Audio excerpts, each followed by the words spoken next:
Zusammen mit Peter Bauer sind wir unterwegs. Ihr habt so viele neue Gebrauchtwagen reinbekommen zu Spitzenkonditionen, dass du mich gerufen hast und gesagt, zeig die mal alle. Was ist denn das für eine Farbe, wenn du die kennst, Peter? Nee, kennst du nicht. Schau mal kurz mal nach, dass wir das mal sehen. Also Fahrzeug heißt DS3 Crossback Performance Line. Und die Farbe, steht sie irgendwo? Ich guck mal gerade. Wenn du die Farbe kurz beschreiben würdest, was würdest du sagen? Ist so ein Silber, oder? Ja, ein helles, edles Silbergrau. Ein helles, edles Silbergrau. Der hat Full LED. Überhaupt die DS-Modelle sind immer voll ausgestattet. Ja, genau. Peter, stell dich mal kurz vor, du bist schon wie lange bei Stellantis? Jetzt seit 5 Jahren. Seit 5 Jahren. Was Ja. ist das Schöne hier? Ja, diese Vielfalt. Ne? Du hast täglich mit Kunden zu tun, macht Spaß, haben sehr viel Auswahl an Fahrzeugen, ist jeden Tag was Neues. So, daneben steht ein Fahrzeug, er könnte so ähnlich sein, er sieht aber jetzt ein bisschen größer aus. Ja, nebendran, das ist ein DS7. In dem Fall auch ein rein elektrisches Fahrzeug. Ist sozusagen der große Bruder. Der große Bruder, 29.990, voll elektrisch, ne? Voll elektrisch. Also 0,25% Versteuerung. Hier ist ein Diesel sogar noch drauf, das heißt, der ist extrem sparsam. Der ist extrem sparsam. Die fahren sie zwischen 5 und 6 Liter. So, das Ganze mit richtig viel Power. Der Diesel ist tot, es lebe der Diesel. Ihr habt noch relativ viele Diesel, oder? Ja, klar. Verkaufen wir aber auch nach wie vor noch. DS3 Crossback Performance Line 130, 27.990 in schwarz. Auch da, wir können mal kurz reingucken. Ist der zu? Der ist zu. Der ist zu, aber dass wir einmal kurz mal hier reinlunzen. Ja, ganz, ganz edel. Wir gucken uns aber gleich mal einen an. Hier vorne ist gleich ein Abgleich.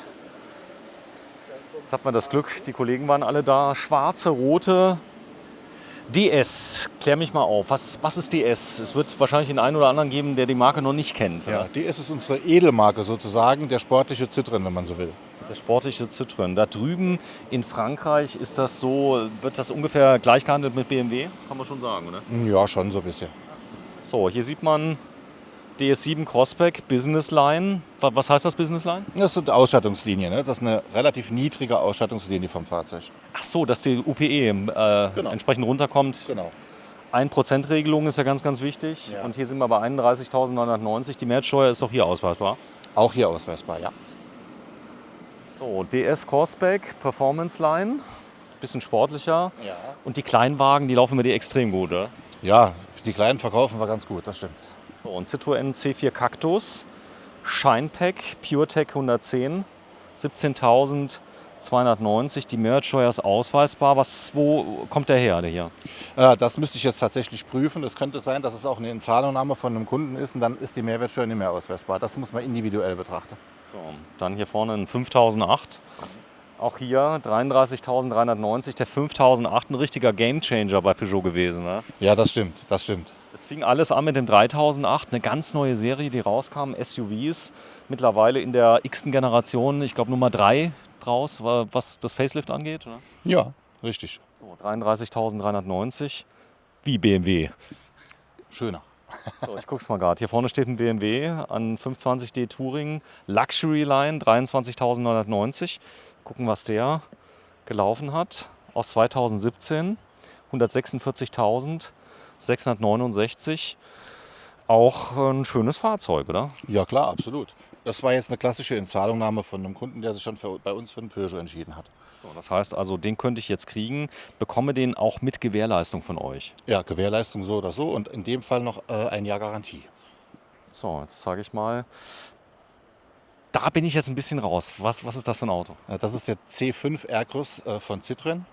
Ja. Das ist aktuell das größte Modell, das wir haben. Auch ein sehr schön komfortabler Wagen. Macht echt Spaß, mit dem zu fahren. So, da steht noch kein Preis dran. Das heißt, der ist wahrscheinlich gerade erst reingekommen, oder? Und der ist sogar verkauft. Der ist verkauft. Ja. So, wenn ich jetzt über den Hof gucke, man sollte schon so 2-3 Stunden Zeit mitnehmen, oder? Wenn man ein Fahrzeug sucht hier. Ja, wir haben hier relativ große Fläche, viele Wege. Man sollte auf jeden Fall ein bisschen Zeit mitbringen. So, da vorne steht jetzt ein Kasten. LKW-Zulassung auf Wunsch, also ist wahrscheinlich zu kriegen. Ja, klar. So, gerade für Handwerker habt ihr viele Fahrzeuge da. Das ist ein Peugeot. Was ist das für einer? Das ist der 308 SW. Ein SW, Station Wagon, also Kombi. So ist es. So, SUV ist ja im Moment extrem gefragt, aber auch die Kombis gibt es nach wie vor. Dann natürlich ein Klassiker, sehe ich schon auf der linken Seite. Hier ein 2008, der da ist. Die Farbe ist, ich sag mal, war am Anfang ein ganz kleines bisschen gewöhnungsbedürftig, war aber dann ein Schlager. Ja, absolut. Mittlerweile ist halt mal was anderes. Ne? Mittlerweile verkaufen wir die Farbe ganz gern. So, es sind nicht immer nur schwarz. DS4, jetzt sieht man das auch mal von hinten. Und da steht natürlich der Klassiker, der 2008. Und der ist wahrscheinlich auch schon verkauft, oder? Ja, alle Fahrzeuge, die jetzt hier in dem Modell stehen, sind mittlerweile verkauft, ja. So, aber wir gehen gleich mal in den Bereich rein. Da sind ganz viele, die noch nicht verkauft sind. Das könnt ihr sehen. Also die kriegen demnächst einen neuen Eigentümer. Auch der 208 hier, der Klassiker schlechthin. Richtig. Auch ein schöner Kleinwagen, recht sparsam und auch optisch sehr gelungen. Ja, ich hatte den mal als E, also macht schon was her. Und da vorne steht noch ein Fiat. Wir hatten eben noch ein Special gedreht, Fiat 500 als Hybrid. Cabrio in dem Fall. Die kenne ich noch. Die gab es vor 5, 6 Jahren. Waren das die ersten voll elektrischen Fahrzeuge von Peugeot? Richtig, genau. So, und jetzt stehen sie hier. Ich gucke mal gerade, was sie kosten. Voll elektrisch. 10.990 Euro. Ein Ion Elektro 49 kW. 20.000 Kilometer aus 2019. Ja, so als Stadtflitzer perfekt, oder? Ja, klar, natürlich. So, daneben, was haben wir hier? Das ist ein Das ist ein Peugeot 108. 108. 108, genau. Extrem klein, 12.790 Euro. So, der ist wahrscheinlich schon weg, wenn kein Schild drin Sieht ist. so aus, ja. 16.950, der Fiat Cabrio. Dann der 208 hier für 28.490 und 20.690. Die sehen fast gleich aus. Wo ist da wahrscheinlich der Preisunterschied? Das eine ist ein Elektrofahrzeug und das andere ist ein Verbrenner. Rechts ist Elektro. Jawohl. So, also 28.490 oder 20.690. Jetzt werden die Leute natürlich sagen, ja gut, für Preisdifferenz 8.000 Euro, da kann man schon ein bisschen tanken gehen, oder? Das ist richtig, allerdings muss man es auch wieder individuell betrachten. Ja, es gibt auch Leute, die sagen, ich will gar nicht mehr tanken gehen.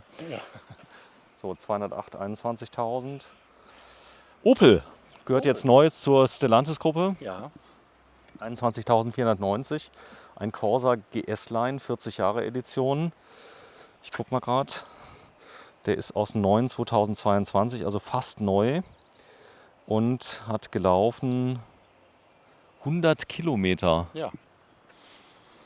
Das ist sozusagen ein Neuwagen. Ein Neuwagen zum Gebrauchtwagenpreis. Fast neu, so kann man es ja sagen. So, steht schon ein bisschen hier, 15.490. Es reißt ja gar nicht mehr ab hier vorne. Und wir sind noch lange nicht durch.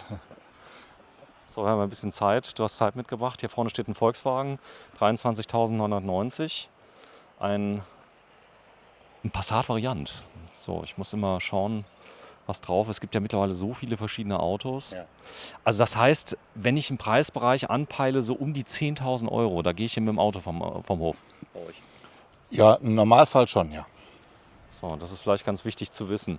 20.000, da habt ihr ganz, ganz viele Autos. 15.000 habt ihr Autos da. So, der 508, das ist natürlich ein richtiger Sportwagen. Der ist auch schon weg. So, wie es aussieht. Der ist verkauft, das weiß ich ganz genau, ja. So, daneben steht ein Hybrid in einer Matt-Metallic-Lackierung. Könnte auch foliert sein, aber er changiert ein bisschen in der Sonne. Das ist Perlmutt-Weiß, nennt sich die Farbe. Matt. Sehr, sehr schick. So, und daneben sieht man natürlich SUV. Das ganze Fahrzeug ist ein bisschen höher, aber der hat schon richtig sportliche Gene hier mit drin. Der fixt mich zum Beispiel jetzt extrem an, der hier steht. GT, 30.390 Euro. Großes Auto. Ein sehr großes Auto. Für Familien mit 3 Kindern perfekt. So, und da vorne steht er. Stellantis. Wir sind in Saarbrücken, für alle, die jetzt zuschalten. Der 5008 GT 2 Liter Blue HDI 180 PS mit Lederausstattung. Was hat der gelaufen? Ich guck mal gerade. 74.000, da ist der gerade mal eingefahren. Aus Diesel, genau. Aus 6 2020, 177 PS. Der geht wie Schmitz Katze. Ja, kommt den Berg hoch. So, 2008, 26.000. Hier haben wir 23.490. Ein Peugeot 3008 Active PureTech. Boah, die Qual der Wahl. Wie gehen die Leute denn damit um? Weil ihr habt so viele Autos gebraucht da. Das sind, ich sag mal, auch nur ein Teil. Ihr könnt die auch aus Deutschland von den anderen Stellantis-Partnern alle besorgen. Ja, individuell zu betrachten, aber das würde theoretisch funktionieren. Wenn also einer das sieht hier in Hamburg und so weiter, wird natürlich schwierig. Aber ihr habt so viele Autos, du wirst eigentlich fündig, oder? Auf jeden Fall. So, das ist die gleiche Farbe, ne? Das ist auch Perlmutt-Weiß, genau. Boah, ist das schick. Ja, edel.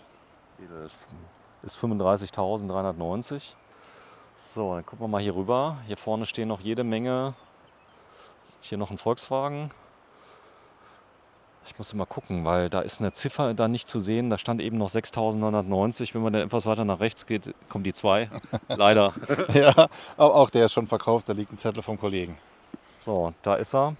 Die bleiben nicht lange hier. Das heißt also, alles, was ihr seht im Moment, ist eine Momentbetrachtung. Traffic hier rein und raus, Wahnsinn, ne? Ja, es nimmt zu.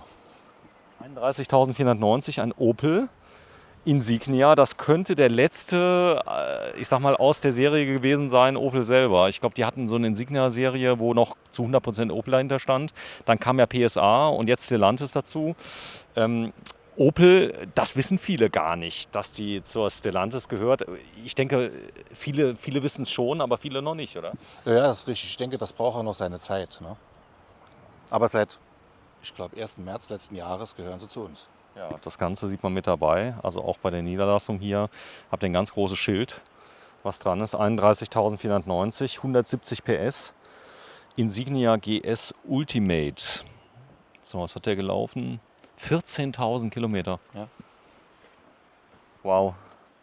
So, hier ein 508 und noch ein Opel Kombi. 35.000, auch in der schönen Ausstattungsvariante, Sports. Ja. Das ist nicht die, ich sag mal, Ausstattungsvariante gibt es ja auch bei Opel für Unternehmen, die so ein bisschen spartanisch ausgestattet sind. Das hier ist richtig voll. Richtig, hier ist volle Hütte. Volle Hütte. So, jetzt geht's weiter. Sag mal, das sind Reihen über Reihen. Komm, wir gehen mal etwas schneller durch. Ja, gerne. Ist das nicht schön, dass ihr jetzt so viele Autos wieder habt? Ja, macht auch mehr Spaß, klar, natürlich. Vorher war es halt so, du hast irgendwie angerufen. Oft war es so, ich sag mal, Nutzfahrzeuge habt ihr jetzt auch reinbekommen. Ich habe bei euch angerufen, ich hätte gerne ein kleines Nutzfahrzeug, ja, ein Kastenwagen klein.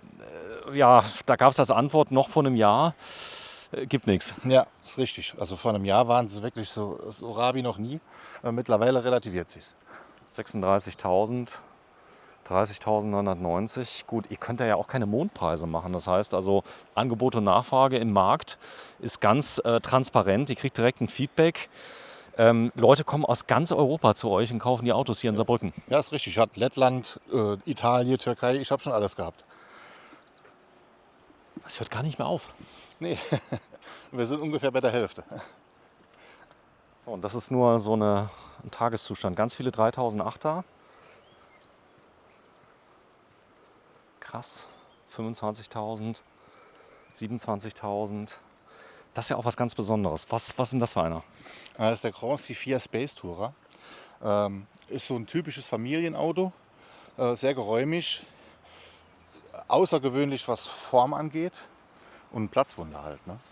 Der hat unglaublich viele Möglichkeiten rauszuschauen. Das heißt, du hast einen Rundumblick fast 360 Grad. Ja, stimmt. Wir haben oben diese verlängerte Windschutzscheibe, die schon fast an ein Panoramadach erinnert. Und Hier Fenster. Ja, rundrum Fenster und extrem bequem, was die Sitze und das Fahrwerk angeht. So, ein Komfortauto für viele Personen, nehme ich an. Ja. Citroën C4 Space Tourer.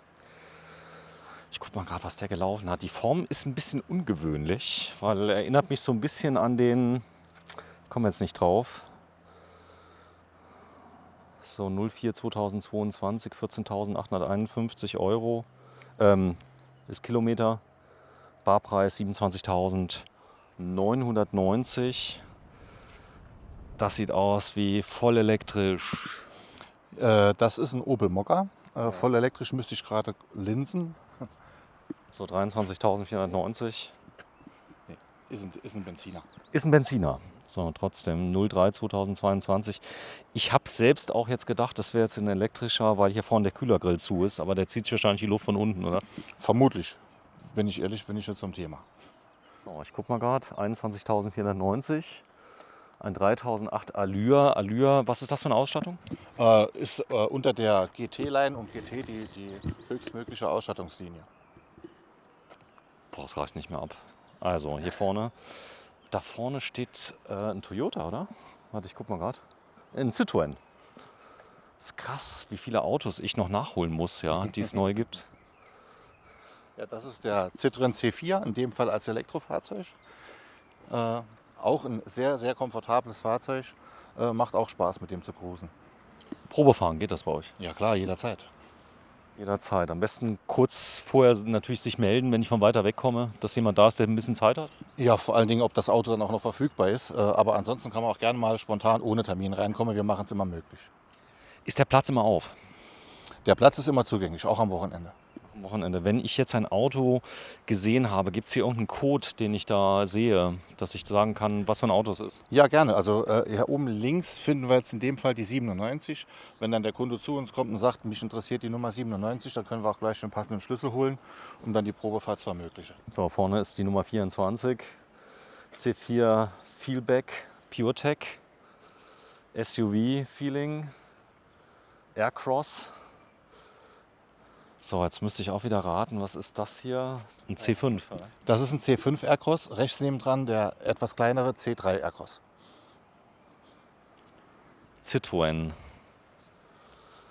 Ja, jetzt mal eine Frage an dich. Peugeot und Citroën, wo ist da der Unterschied für dich? Ist das eine ein bisschen edler, Citroën, oder ist auch schwer zu sagen? Ne, edler würde ich nicht sagen, anders. Ne, also die optischen Unterschiede haben auch viele Merkmale, die übereinstimmen. So, das ist natürlich der absolute Superklassiker, ein Kaktus. Haben wir ein Video gedreht vor ein paar Jahren, wo ich dann noch gesagt habe, da kannst du mit dem Hochdruckreiniger durch, theoretisch. Theoretisch ja, er ist gut geschützt an den Flanken. 10.890 Euro. Wieder mal ein Fahrzeug. Citroën ist ja dafür bekannt. Hier ein Kleinwagen, C3 Tendenz, 115 PS, 7.090 Euro. Der macht natürlich Spaß. Ich guck mal, wann der zugelassen wurde. 2013. Steht aber gut da. Steht super da, ne, und ist auch ein vernünftiger Preis für ein kleines Fahrzeug. Die werden halt immer gesucht. Gerade die Kleinwagen, da kannst du, glaube ich, nicht viel falsch machen. So, dann gut, die 2008er ziehen wir mal nach links. Da mache ich aber jetzt nur mal so einen kleinen Überblick. Also ihr seht, wir filmen heute am 6. Juni 2023. Es lohnt sich auf jeden Fall herzukommen. Jetzt drehen wir uns mal um. Und dann kommen natürlich die Nutzfahrzeuge. Das könnte ein 5,40 Meter Citroën sein, Boxer. Ja, könnte sein, ja. So, dass man das sieht. Auch der hat noch Aufkleber drauf. Sieht noch fast aus, als wäre er neu. Das sind Neuwagen. Die sind neu jetzt alle hier, die stehen? Das sind überwiegend Neuwagen, genau. Auch da ist natürlich der ein oder andere erhältlich. Ja, natürlich, wenn nicht schon verkauft, dann noch erhältlich. So sieht's aus. So, und hier vorne, gehen wir mal da vorne hin, da sind noch entsprechende Nutzfahrzeuge. Ganz hinten. Auch die Farbauswahl ist ordentlich und das ist jetzt nur ein Teil, den wir sehen. Ja, die Farbpalette hat sich da auch ein bisschen erweitert. Hier das schöne Grün bei dem 308. Das finde ich auch eine sehr gelungene Farbe. Und Racinggrün so ein bisschen. Ja. Ich hätte schon fast James Bond grün gesagt. James Bond fährt den Peugeot. Es gibt ein neues Logo bei Peugeot. Wann war der Wechsel ungefähr? Das ist jetzt, glaube ich, 2 Jahre in etwa her. Das ist der Löwe vorne drauf und das ist das neue Logo. Ich zeige es euch mal. Da kann man es erkennen. So ein kleines bisschen. Das heißt, der Kühlergrill ist ein bisschen anders geworden. Peugeot drauf. Und Kastenwagen und Nutzfahrzeuge habt ihr auch noch da. Da kommen jetzt immer mehr rein, oder? Ja, und wenn sie da sind, sind sie ruckzuck verkauft. Warum? Das ist ein unglaublich gefragtes Segment, oder? Ja, klar, Handwerker benötigen immer so kleine Fahrzeuge. Wir können mehr verkaufen, als wir haben. So, da steht's. Hier noch ein 308, ein 208 und das sind die kleinen, die Kastenwagen, die herkommen. Gucken, ob da noch ein Zettel drin liegt. Sieht schlecht aus. Der ist wahrscheinlich auch schon weg. Zugelassen, die sind alle schon verkauft. Sind alle schon weg. Ja, wir gehen über den Hof. Da oben, da stehen noch mehr Fahrzeuge. Das sind Neufahrzeuge oben? Das sind alles Neufahrzeuge, genau. So, und hier kommen noch ein paar Gebrauchte. Das sind auch Neufahrzeuge. Ja, wir sind im Gebrauchtwagenzentrum von Stellantis in Güdingen. So, das ganze Amont-Peugeot-Straße, ehemals die Niederlassung Peugeot. Das kennen, glaube ich, die meisten, wenn du Abfahrt. Abfahrt ist eine Abfahrt vom Globus, glaube ich, wenn du das verstanden. Einfach Abfahrt Schönbach und dann kommt man automatisch zu uns. Ihr hattet früher sogar mal ein Schild, da stand damals die Abfahrt Peugeot drauf. Da steht jetzt, glaube ich, irgendwas mit Therme drauf. Das ist, glaube ich, die Abfahrt. Ja, korrekt, die Saarlandtherme, genau. So, Peter Bauer. Und hier, da steht einer auf einer Rampe. Warum? Weil sie da ist. Hast du geil gesagt. 23.490 Euro. Ist aber so, die Leute denken, wenn er hier auf einer Rampe steht, das wäre was ganz Besonderes. Oder? Nee, in dem Fall ist es einfach so, dass wir ein Fahrzeug hier auf die Rampe bestücken, weil es den Hof ein bisschen auflockert. Hat jetzt keine spezielle Bedeutung. So, da vorne ist noch eine Rampe drin. Und damit wollen wir es dann beenden. 3008 Allure PureTech 130 PS mit Navi, auch schön voll, 23.490. So, der hat jetzt ausnahmsweise mal keine Steuer ausweisbar, aber das ist vielen, glaube ich, auch ziemlich egal. Ja, ich finde ein Auto, das ist die Message, die wir heute rüberbringen wollen. Ich glaube, das ist uns ganz gut gelungen. Peter Bauer, deine Rufnummer. Die 0681 7615 221. Wenn man dich googelt, kommt man auf dich und was ist einzugeben bei Google? Zum Beispiel Peter Bauer, Stellantis Saarbrücken, wird das genügen? Stellantis Saarbrücken würde genügen, dann kommt unser Gebrauchtwagenteam und da ist jeder meiner Kollegen extra aufgeführt. So, und du warst heute so nett und hast gesagt, ich mache mal das Video mit dir. Ja, danke fürs Einschalten. 6. Juni 2023. Tschüss.